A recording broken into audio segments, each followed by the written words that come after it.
a voice, but I want to ask you to explain to black-splain what emotion, well, I could have asked you, but you gave a political answer in a lot of ways. And I would just, what does it mean as an African American to see that image? Because I think a lot of white people think it's ugly, but but it must mean something emotional. Yeah, it does, and I'm glad you asked the question because first we have to say that Democrats and Republicans alike have problems with race in this country, and we can say that Republicans have more of an issue, or that doesn't matter.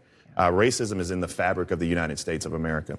And when you see those images, you see the KKK, and we all know that the KKK just brutalized, lynched, raped, pillaged many African Americans, not just throughout the South, but throughout the country.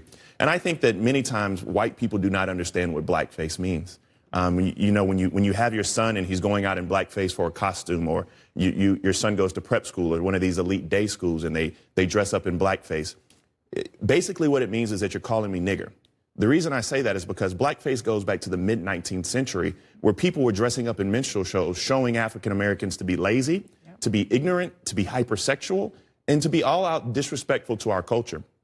And so when I see images like this, it harkens on the fact that we have a serious problem with race in this country. But Governor Northam, as a Democrat, doesn't even understand his own actions.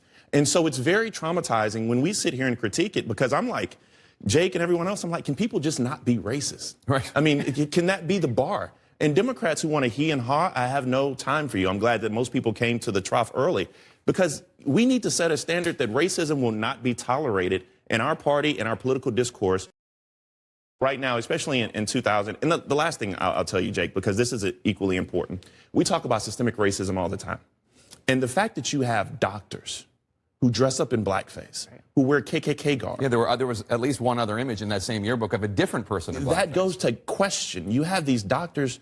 How do we think that they are caring for African Americans in their care when they do not even look as African Americans and give them the benefit of their humanity? This is why we have systemic racism in this country. This is why racism is permissive in our systems. And this is why we have disparities in healthcare, amongst other things. And so this is a much larger issue than just Governor Northam, and I'm glad you asked the question. I want to